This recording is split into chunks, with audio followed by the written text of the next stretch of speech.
Hello everyone, स्वागत है आप सभी का। आज फिर से एसएससी जीडी एग्जाम 2021 में जो मैथ के क्वेश्चन पूछे गए हैं उन प्रश्नों को लेकर आपके सामने आया हूं। तो आप वीडियो को पूरा अंत तक देखिएगा। आपके लिए इस बार एसएससी जीडी एग्जाम 2022 के लिए बहुत ही ज्यादा इंपॉर्टेंट रहने वाली है। तो आइए आज की क्लास को स्टार्ट करते हैं। और स्टार्ट करने से पहले जो भी अभी तक चैनल को सब्सक्राइब नहीं किए, चैनल को जरूर सब्सक्राइब कर लीजिएगा। और रोज सुबह 9 बजे मॉर्निंग में आपकी रीजनिंग की प्रीवियस ईयर की क्लास चल रही है, आप उसको जरूर देखिएगा। और इस टाइम आपको मैथमेटिक्स की भी क्लास मिल रही है, आप उसको भी देखिएगा।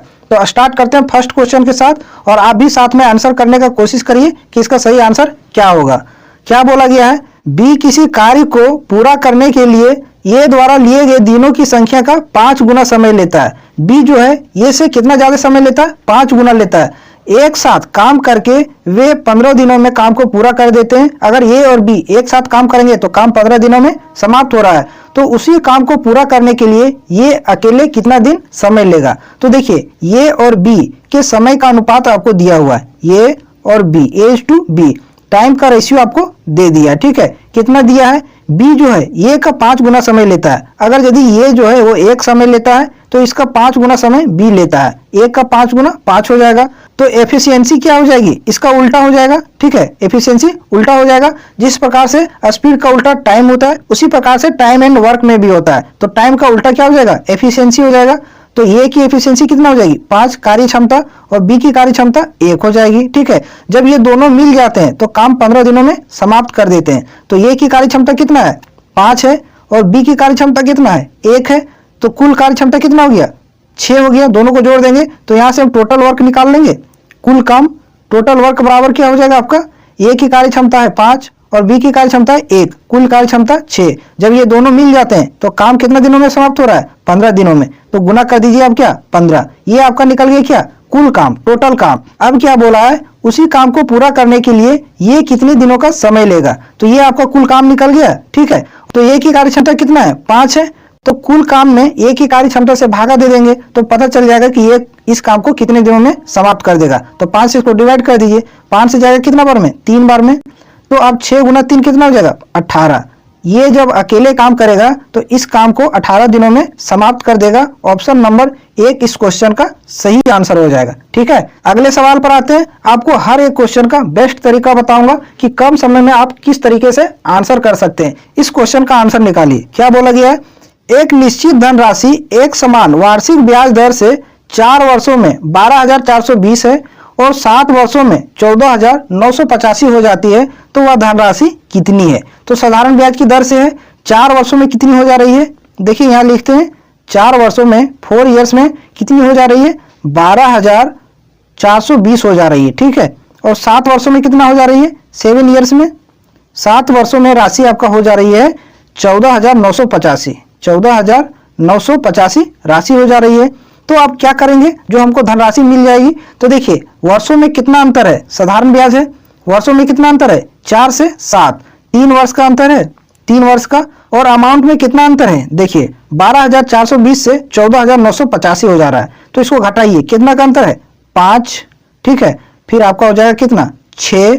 अब फिर आपका हो जाएगा 5 और 2, कितना का अंतर है? अंतर आपका 2565 का अंतर है। 2565 का कितने वर्षों में? 3 वर्षों में। 3 वर्षों में कितने का अंतर आ रहा है? 2565 का अंतर आ रहा है।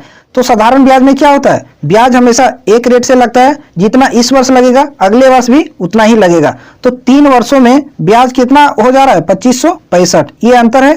तो 2565 जो है ये 3 वर्षों का ब्याज है, अंतर हम लिए। ठीक है, 3 वर्षों का ब्याज है। तो यहां से हम 1 वर्षों का ब्याज निकाल लेंगे, क्योंकि साधारण ब्याज में ब्याज हमेशा बराबर होता है। तो इसको कैंसिल कीजिए। 8 तिया 24, 1 16 हो गया, 3 पचे 15, फिर 1 बचा, 3 पचे 15, कितना निकल के आ गया? 855। 855 ये 1 वर्ष का साधारण ब्याज है। कितने वर्ष का? 1 वर्ष का। और 4 वर्षों में राशि कितना हो जा रही है? 12,420। तो यहां से हम धनराशि निकाल लेंगे। ये 1 वर्षों का साधारण ब्याज है, तो 4 वर्षों का साधारण ब्याज निकाल लेते हैं। विसर्जन आपका दिया हुआ 12,420, तो ब्याज उसमें घटा देंगे तो आपका क्या निकल जाएगा? धनराशि निकल जाएगी, यानी मूलधन निकल जाएगा। तो 1 वर्ष का ब्याज है 855, तो 4 वर्ष का कितना हो जाएगा? 4 से 20 को गुना कर दीजिए। 5 चौके 20, 5 चौके 20 और 2 22, 8 चौक 32 और 2 कितना हो जाएगा? 34, यानी 3420 साधारण ब्याज हो जाएगा 4 वर्षों में। कितना वर्षों में? 4 वर्षों में। ब्याज हो जा रहा है 3420 और मिश्रधन आपका कितना है? 12420। घटा देंगे तो धनराशि निकल जाएगी, तो घटा दीजिए 12420, ठीक है, माइनस का कर दीजिए 3420। अंतर कितना आ जाएगा? 9000 का डिफरेंस, 9000 का। तो ये आपका निकल गया क्या? धनराशि यानी कि मूलधन। मूलधन आपका निकल गया ये। तो इसका सही आंसर क्या हो जाएगा? ऑप्शन नंबर 2 इसका करेक्ट आंसर हो जाएगा। ठीक है, आसान सवाल था, इसमें केवल डिफरेंस लिए वर्षों का और डिफरेंस लिए अमाउंट का, और उसके बराबर कर दिए और 1 वर्ष का निकाल लिए, फिर इसमें बैठा के 4 वर्ष का ब्याज निकाल के कुल धनराशि में से घटा दिए तो आपका धनराशि निकल गई। ठीक है, अगले सवाल पर आप आते हैं नेक्स्ट क्वेश्चन पर। अगर आपको चीजें अच्छी से समझ में आ रही हो तो वीडियो को जरूर लाइक कीजिएगा और साथ में शेयर भी कीजिएगा। इसका आंसर करिए। देखिए क्या बोला गया है, 120 मीटर और 180 मीटर लंबी 2 रेलगाड़ियां 34 किलोमीटर प्रति घंटा और 32 किलोमीटर प्रति घंटा की एक समान चाल से एक दूसरे की ओर आ रही है। ठीक है, एक दूसरे की ओर आ रही है यानी कि विपरीत दिशा में आ रही है। ठीक है, तो देखिए आगे क्या बोला है, दोनों रेलगाड़ियों द्वारा एक दूसरे को पार करने के लिए गए समय की गणना कीजिए। तो समय आपको निकालना है कि ये दोनों एक दूसरे को क्रॉस करने में कितना समय लेंगे। तो कुल लंबाई कितनी हो जाएगी? जब विपरीत दिशा में चलती है तो लंबाई जुड़ जाता है और स्पीड भी जुड़ जाता है। तो एक ट्रेन की लंबाई आपका कितना? 120 मीटर। दूसरी ट्रेन की लंबाई कितना? 180 मीटर। ठीक है, और दोनों के चाल कितना है? एक का चाल है 34 किलोमीटर प्रति घंटा और दूसरे का है 32। तो इन दोनों को जोड़ देंगे। ठीक है, 32 और 34 कितना हो जाएगा? 66। ये इन दोनों का रिलेटिव स्पीड निकल गया, लेकिन ये किलोमीटर प्रति घंटा में है। ठीक है, तो इसको मीटर प्रति सेकंड में बदलेंगे तो उसको क्या करते हैं? 5/18 से गुना कर देते हैं। ठीक है, अब इसको सॉल्व करिए। देखिए 120 और 180 कितना हो जाएगा? 300 हो जाएगा। 300 हो गया। नीचे क्या हो जाएगा? 66 गुना 5 और ये 18 आपका ऊपर चला जाएगा, तो यहाँ गुना कर देते हैं 18 ऊपर में। ठीक है, अब इसको कैंसिल करिए। कैंसिल करिए 3 से, 3 दूना 6, 3 दूना 6, 3 से इसको कैंसिल करिए, कितना आ जाएगा? 100 आ जाएगा। ठीक है, फिर इसको कैंसिल करिए 5 से, 5 से इसको कैंसिल कीजिएगा, कितना आ जाएगा? 20 × 5 = 100। ठीक है, फिर एक बार और कैंसिल हो जाएगा आपका 2 से 11 बार में, ये 2 से 9 बार में। अब 20 और 9 ऊपर से गुना करिए, 20 और 9 कितना हो जाएगा? 180/11। ये आपका निकल गया क्या? टाइम। इतने सेकेंड में एक दूसरे के ये पार कर जाएंगे। ठीक है, क्रॉस कर जाएंगे। 180/11 सेकेंड इसका सही आंसर होगा ऑप्शन नंबर 4। अगले सवाल पर आते हैं नेक्स्ट क्वेश्चन पर। अब इसका आंसर निकालिए। ये बढ़िया सवाल है, बहुत अच्छा सवाल है। देखिए क्या बोला गया है, एक वर्ग का परिमाप आपको दे रखा है 64 सेंटीमीटर है। वर्ग का परिमाप कितना है? 64 सेंटीमीटर।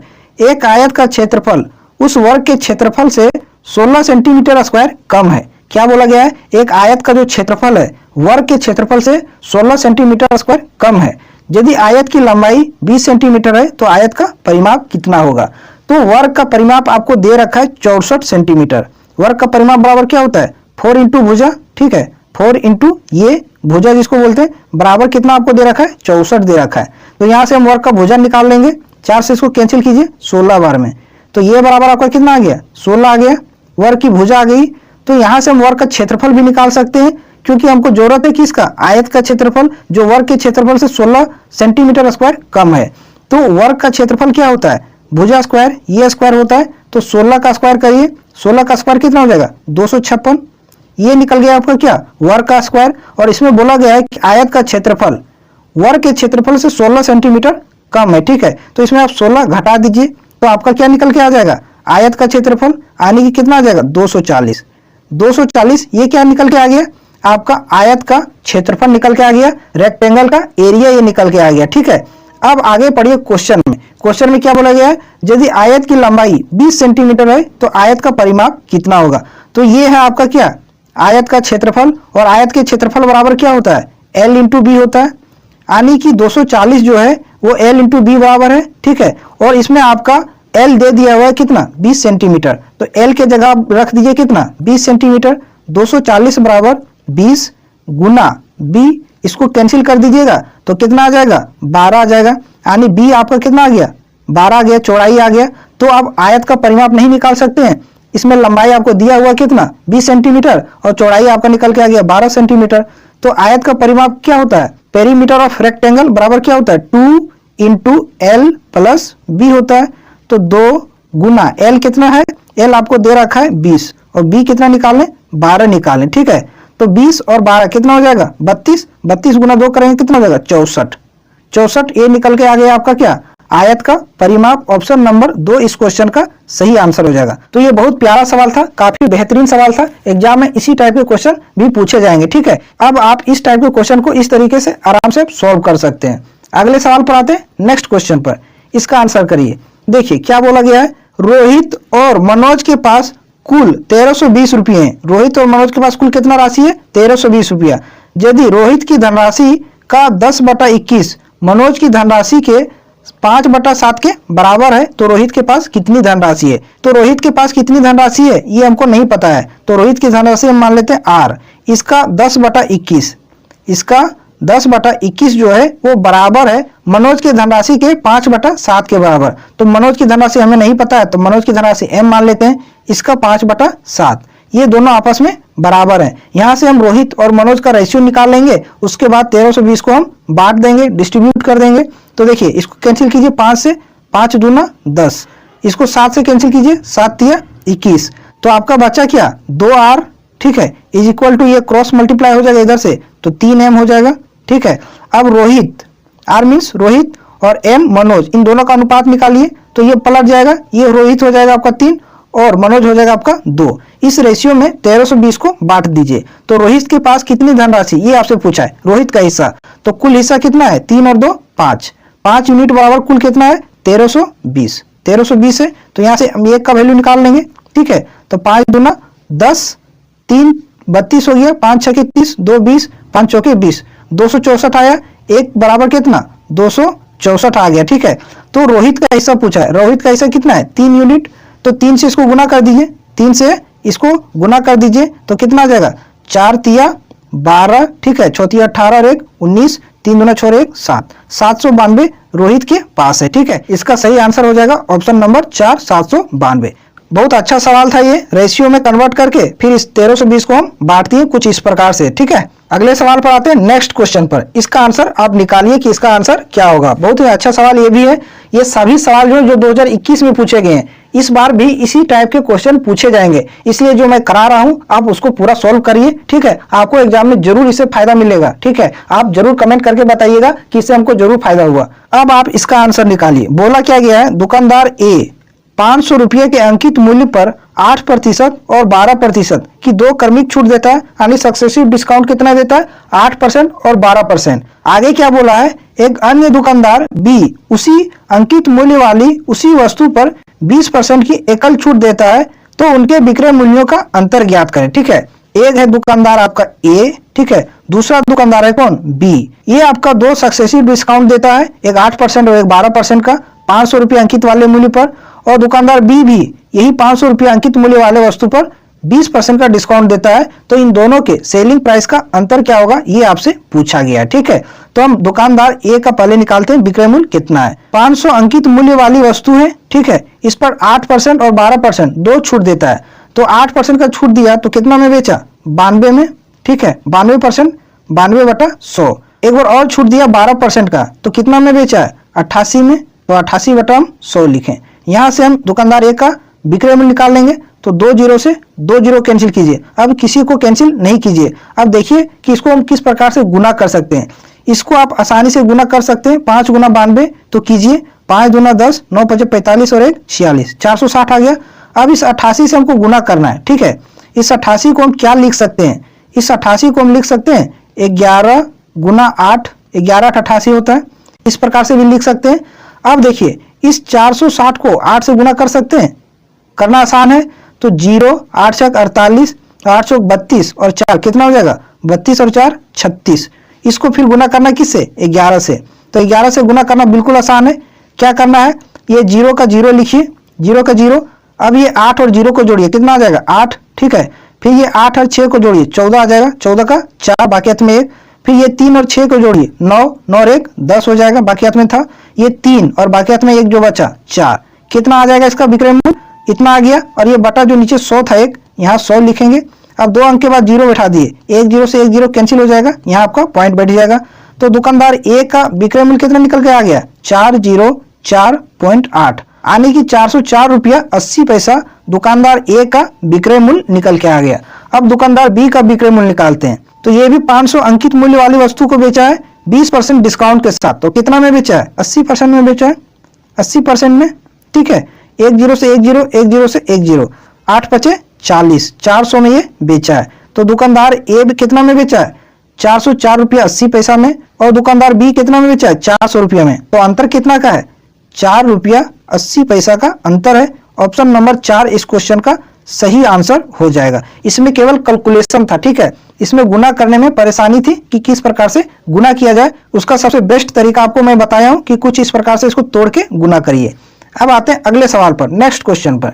इसका आंसर निकालिए। ये भी अच्छा सवाल है और इस टाइप का सवाल एग्जाम में पूछा जाता है। देखिए क्या बोला गया है। एक निश्चित धनराशि के लिए 5% वार्षिक ब्याज दर पर 5 वर्षों के लिए साधारण ब्याज और वार्षिक रूप से चक्रवृद्धि होने वाले चक्रवृद्धि ब्याज के बीच का अंतर 25 रुपया है। तो वह धनराशि ज्ञात कीजिए। तो बिल्कुल आसान सवाल है। 5% आपका ब्याज का रेट दे रखा है, 2 वर्षों के लिए साधारण ब्याज और चक्रवृद्धि ब्याज का अंतर भी दे दिया है। तो आपसे धनराशि पूछा है। तो इसमें एक फार्मूला होता है। क्या होता है? PR का स्क्वायर बटा 100 का स्क्वायर इज इक्वल टू अंतर की राशि। क्या हो जाएगा? अंतर की राशि, अंतर लिखना है, ठीक है। तो P मीन्स क्या होता है? प्रिंसिपल, जो हमको निकालना है, ठीक है। तो P गुना R का स्क्वायर मीन्स रेट का स्क्वायर। तो रेट कितना दे रखा है? 5%। तो 2 बार गुना करेंगे, 5 गुना 5। और नीचे क्या लिखना है? 100 का स्क्वायर, 100 गुना का 100, कुछ इस प्रकार से लिखना है। बराबर अंतर, अंतर कितना दे रखा है? 25 रुपया। 25 रुपये के बराबर कर दिए। अब इसको काटिए, 25 25 और ये 5 से ये 5 कैंसिल हो जाएगा। तो P बराबर आपका कितना निकल के आ जाएगा? ये क्रॉस गुना हो जाएगा तो 10,000, 100 गुना 100, 10,000 इस क्वेश्चन का सही आंसर हो जाएगा।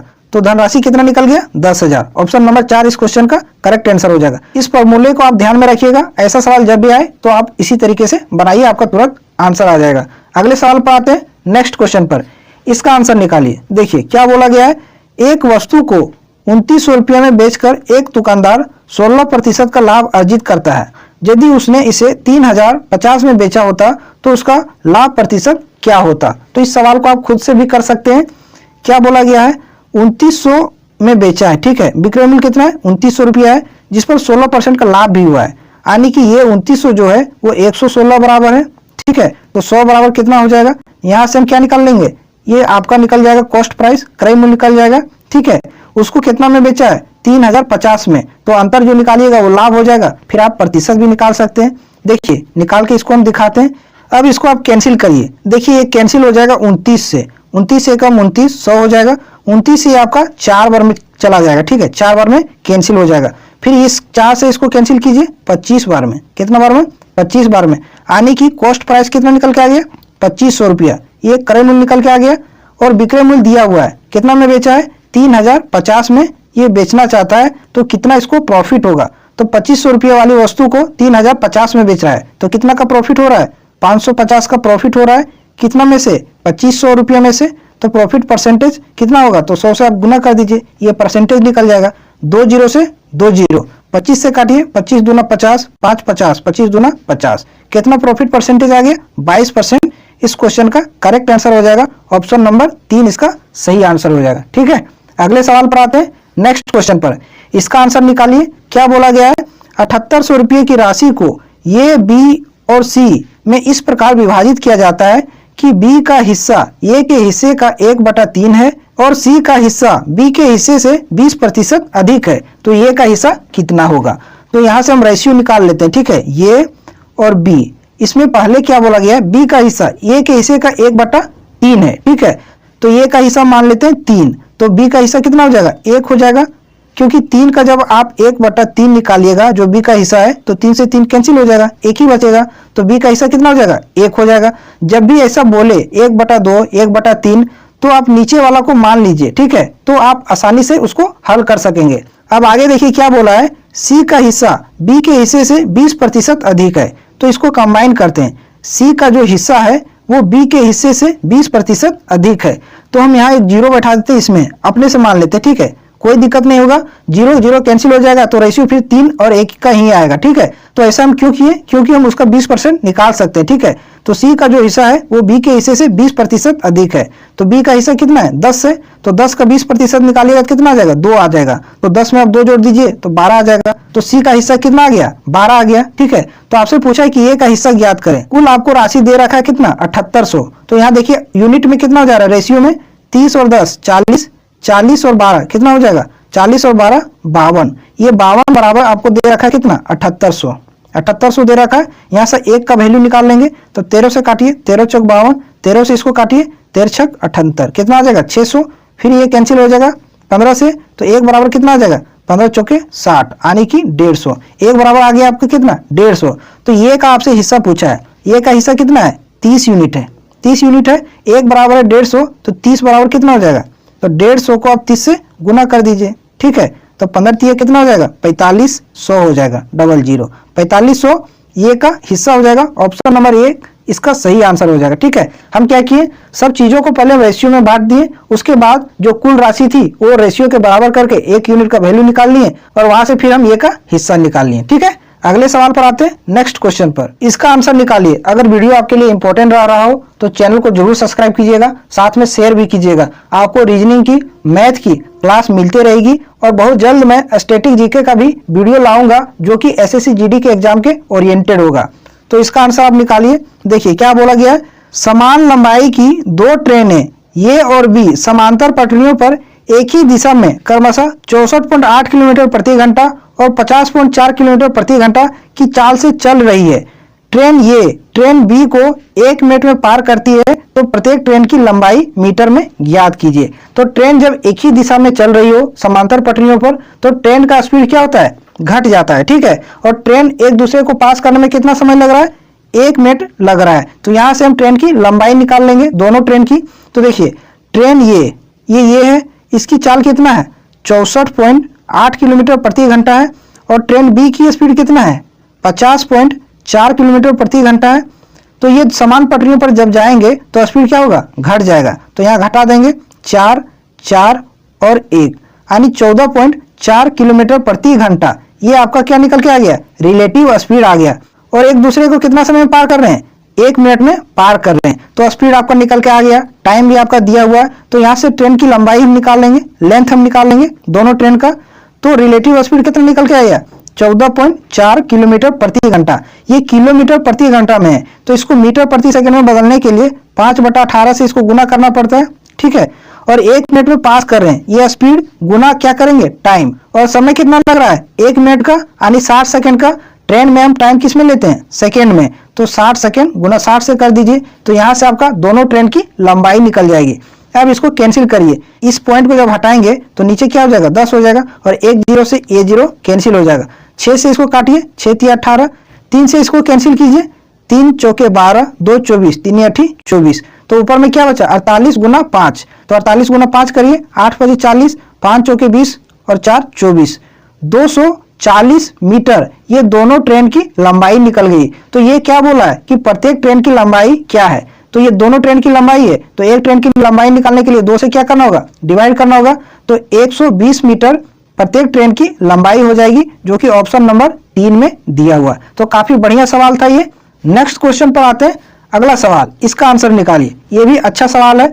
बोला क्या गया है, एक चालक एक कार को 60 किलोमीटर प्रति घंटा की एक समान चाल से चलाता है और 330 किलोमीटर की दूरी पर स्थित एक गंतव्य पर 30 मिनट की देरी से पहुंचता है। समय पर पहुंचने के लिए चाल में कितने प्रतिशत की वृद्धि होनी चाहिए। तो 60 किलोमीटर प्रति घंटा की चाल से जाता है तो 330 किलोमीटर की दूरी तय करने में 30 मिनट की देरी हो जाती है। तो समय पर पहुंचने के लिए उसको अपने स्पीड में कितने प्रतिशत की वृद्धि करनी चाहिए। देखिए पहले हम यहाँ से निकाल लेते हैं कि उसको समय कितना लग रहा है। 330 किलोमीटर कुल डिस्टेंस है, किस स्पीड से जा रहा है 60 के स्पीड से। तो यहाँ कैंसिल कीजिए, समय निकल जाएगा 0 से 0, बचा क्या आपका 33/6। ये आपका घंटा में आ गया। तो मिनट में बदलने के लिए 60 से गुना कर देंगे। ठीक है, ये काट दीजिए 10 बार में, यानी कितना आ गया आपका 330 मिनट। 330 मिनट इसको समय लग रहा है। 330 मिनट को क्या लिख सकते हैं 5 घंटा, 6 25 5 घंटा 30 मिनट। ठीक है, 5 घंटा 30 मिनट लिख सकते हैं 330 मिनट को, ठीक है। यानी कि अगर 60 के स्पीड से जा रहा है तो 330 किलोमीटर की दूरी तय करने में 5 घंटे 30 मिनट लग रहे हैं, जिसमें उसको 30 मिनट की देरी हो जा रही है। तो एक्चुअल में उसको समय लगना कितना चाहिए? 5 घंटा लगना चाहिए, 5 आवर लगना चाहिए, ठीक है। लेकिन लग कितना जा रहा है? 5 घंटा 30 मिनट लग रहा है, तो 30 मिनट ज्यादा लग रहा है, ठीक है।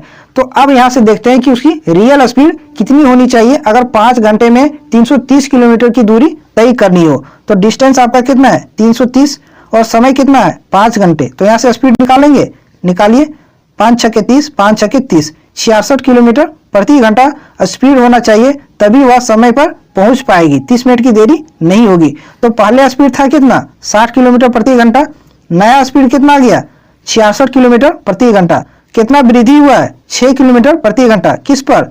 60 पर। तो यहाँ 60 से भागा देंगे, गुना कर देंगे क्या? 100% में हमको निकालना है। अब इसको कैंसिल कर दीजिए, 1 0 से 1 0, 6 से 6, तो कितना आ गया? 10%।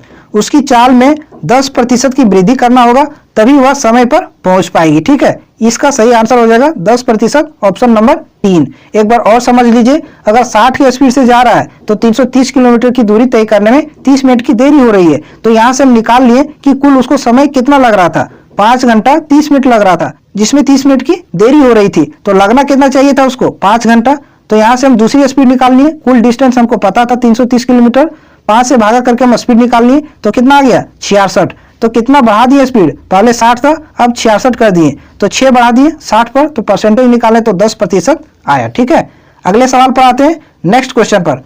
इसका आंसर निकालिए। ये टाइम एंड वर्क का है, बहुत बढ़िया सवाल है। देखिए क्या बोला गया है, ये एक निश्चित कार्य का 3/8 भाग 9 दिनों में पूरा कर सकता है। तो ये पूरा काम कितने दिनों में कर सकता है? इसको उलट दीजिए, 8/3 कर दीजिए, गुना कर दीजिए 9 से। अब इसको कैंसिल कीजिए, 3 तिया 9, 8 तिया 24, 24 दिनों में ये जो है वो पूरा कार्य कर सकता है। आगे क्या बोला गया है? बी उसी कार्य का 80% भाग 16 दिनों में पूरा कर सकता है। तो बी पूरा काम कितना दिनों में कर सकता है? ठीक है, 16 दिनों में ये 80% कर रहा है, तो 100% कितने दिनों में करेगा कुल काम? ठीक है, तो 1 0 से 1 0, 8 दूना 16, यानी कि बी 20 दिन लेगा पूरा काम करने में। ठीक है, अब आगे पढ़िए। दोनों मिलकर 5 दिन तक कार्य किए हैं, तो यहां से हम कुल कार्य निकाल लेते हैं। 20 और 24 का एलसीएम ले लीजिए, 120 आ जाएगा। ए की कार्य क्षमता 24 पचे 20 से, बी की कार्य क्षमता 20 6 120। ठीक है, निकल गया। ये दोनों जो हैं, ये और बी मिलकर 5 दिन तक काम किए हैं, 5 दिन तक काम किए और शेष काम को सी ने 6.1/2 दिन में कर दिया है। तो ये और सी उस कार्य को कितना दिनों में पूरा करेंगे, ये आपसे पूछा है। तो सबसे पहले हम उस काम को घटा लेते हैं जो ये और बी ने 5 दिनों में किया है। तो ए की कार्य क्षमता 5, बी की कार्य क्षमता 6, कुल कार्य क्षमता 11 6 5 और 5 दिन किया है, तो 11 पचे 55 काम ये दोनों ने कर दिया है। तो 120 में आप 55 काम घटा दीजिए, तो कितना बचेगा आपका?